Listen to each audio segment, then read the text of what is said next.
Pemirsa, buron kasus pembobolan Bank BNI Maria Pauline Lumowa sudah tiba di Bareskrim Mabes Polri Jakarta, akan menjalani proses hukum selanjutnya setelah ditangkap di Serbia pada 16 Juli lalu.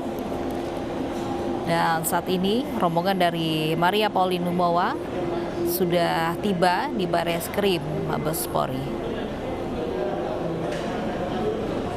Dan pemirsa, kami akan kembali dan menantikan keterangan dari Bareskrim Mabes Polri. Pemirsa, kita ke informasi selanjutnya. Kebakaran menghanguskan ratusan kios pasar impres di Kota Lok Sumawe. Pedagang kecewa karena mobil pemadam kebakaran terlambat datang. Akibatnya banyak barang dagangan yang tidak bisa diselamatkan.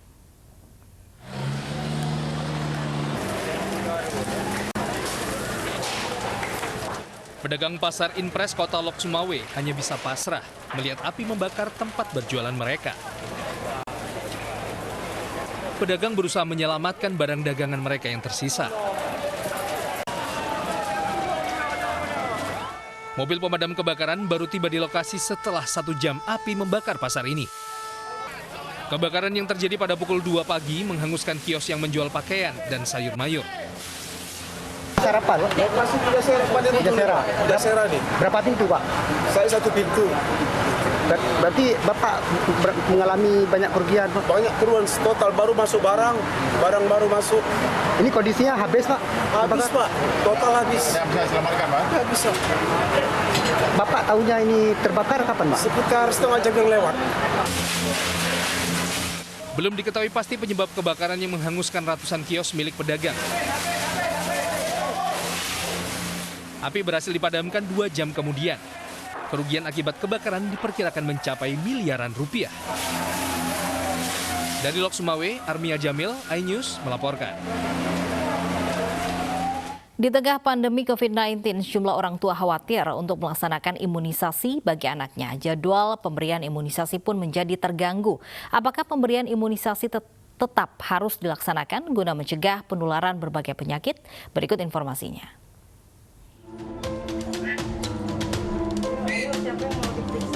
Imunisasi merupakan perlindungan primer bagi bayi terhadap penyakit-penyakit yang membahayakan tumbuh kembangnya.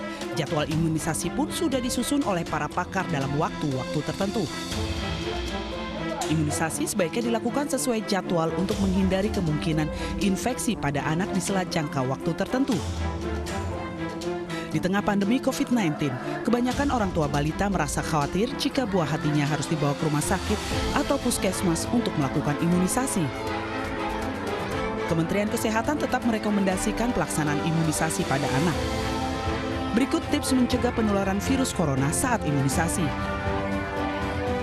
Sebelum berangkat untuk imunisasi ke puskesmas, posyandu atau rumah sakit, lebih baik menghubungi dokter atau pihak pelayanan kesehatan guna membuat janji kedatangan agar tidak menunggu terlalu lama di tengah keramaian. Selalu gunakan hand sanitizer. Ibu dan anak wajib menggunakan masker kain saat berpergian. Terapkan physical distancing, yaitu menjaga jarak 1 hingga 2 meter dengan orang lain.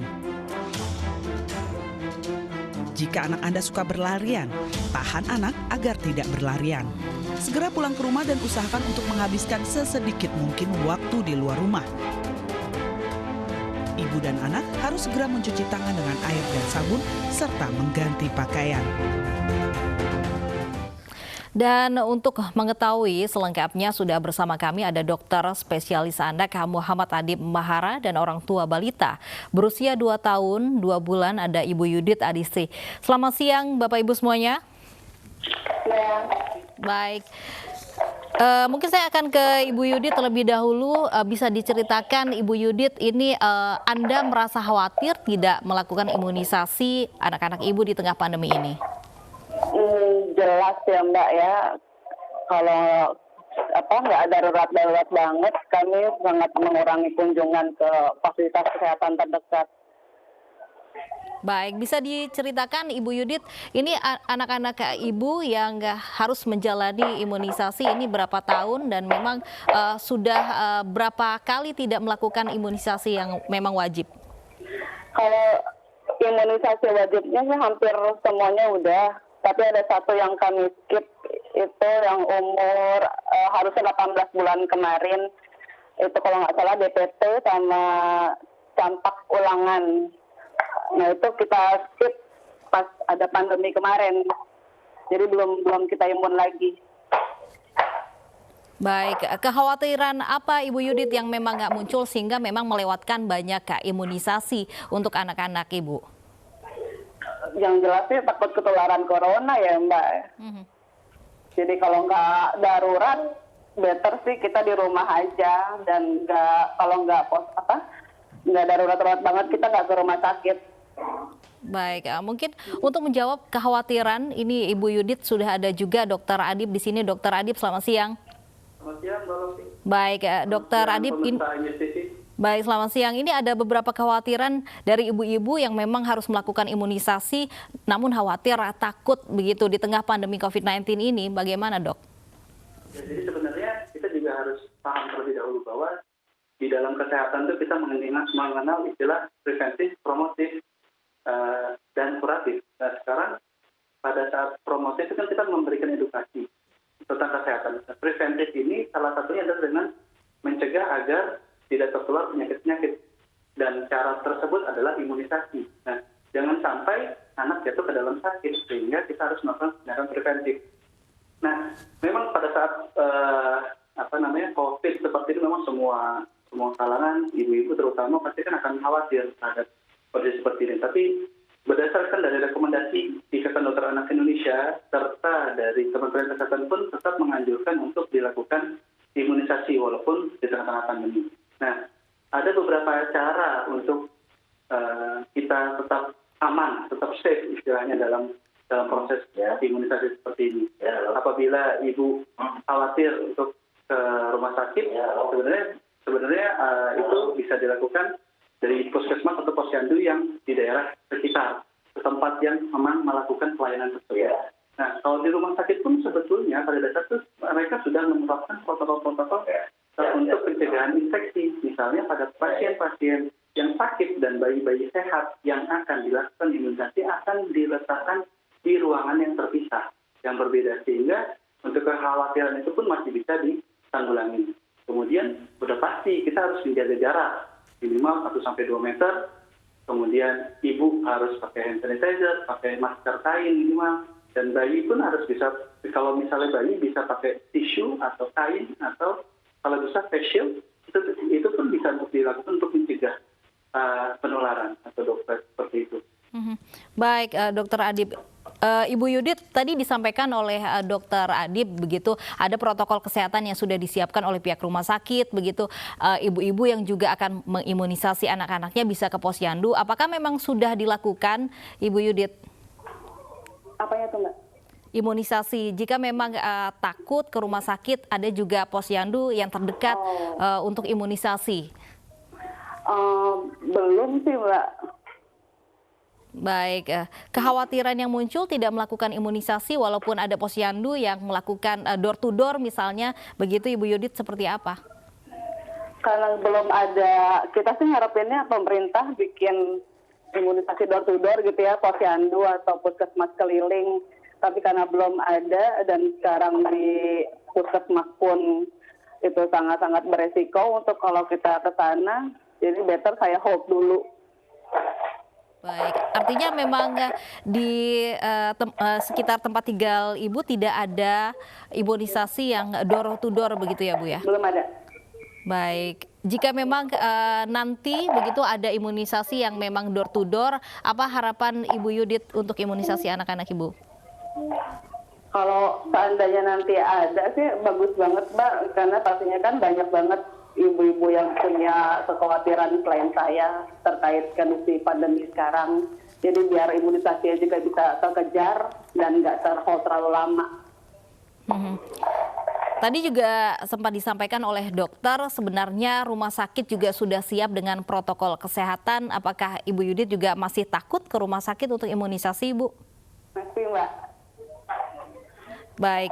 Nah, Dokter Adip, ini bagaimana sih sebenarnya dampak karena Ibu Yudit ini memang sudah terlanjur terlambat begitu imunisasinya. Adakah memang dampak yang antisipasi yang memang harus dicegah oleh ibu-ibu yang harus imunisasinya terlambat ini?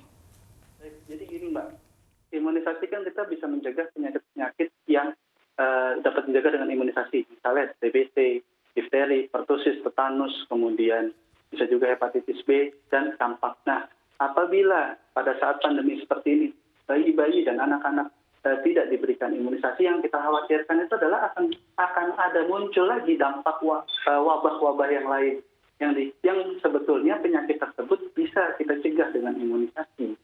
Jadi sebetulnya untuk ibu-ibu tidak perlu khawatir untuk memberikan vaksin kepada anak-anaknya.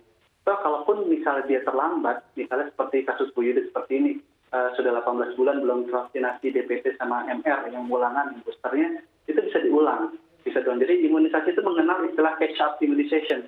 Jadi apabila imunisasi yang terlambat, kita bisa ulang imunisasi tersebut. Sehingga untuk kekebalan tubuh si anak pun bisa lebih tetap terjaga, apalagi di situasi pandemi seperti ini. Baik ya. Baik, terima kasih Dokter Adip dan juga Ibu Yudit sudah berbagi kisahnya kepada kami di iNews Siang. Antisipasi kerumunan warga dan persebaran virus COVID-19 selama pandemi corona, Puskesmas Teluk Naga, Kabupaten Tangerang gelar pos pelayanan terpadu dari pintu ke pintu dengan mendatangi warga yang mempunyai balita serta ibu hamil. Tak hanya di Tangerang, di Sragen, Jawa Tengah, kader Posyandu Mawar, Desa Sambung Macan, Kecamatan Sambung Macan juga melakukan posyandu dari pintu ke pintu.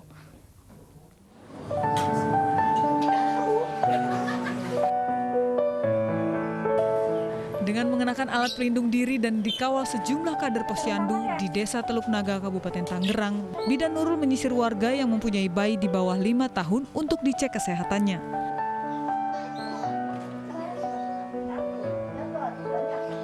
Hal ini dilakukan sebagai antisipasi kerumunan warga dan penyebaran COVID-19 selama pandemi corona.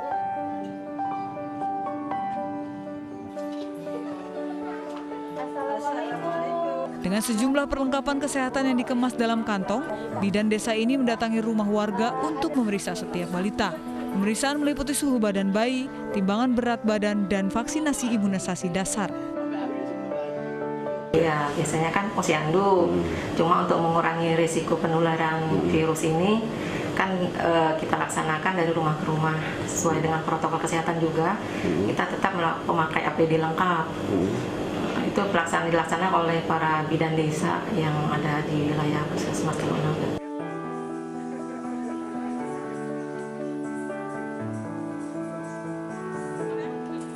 Sementara di Sragen, Jawa Tengah, dalam kondisi pandemi, kegiatan posyandu sempat terhenti selama 2 bulan, sehingga kondisi kesehatan dan kecukupan gizi balita setempat kurang terpantau. Di era new normal, para kader posyandu menjalankan kegiatan sekaligus memantau kondisi kesehatan dan tumbuh kembang balita. Dengan cara mendatangi warga secara door to door dengan membawa timbangan dan alat ukur tinggi balita.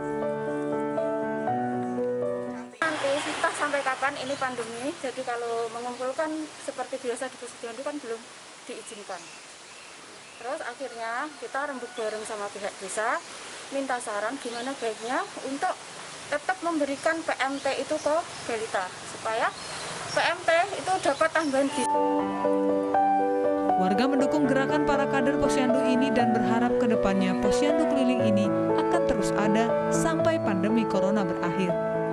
Dari Tangerang, Banten dan Sragen, Jawa Tengah, Aimarani, Joko Piroso, iNews melaporkan. Sudah ada Armalina langsung dari Puskesmas Teluk Naga, Kabupaten Tangerang. Armalina, bagaimana pelaksanaan posyandu keliling di sana?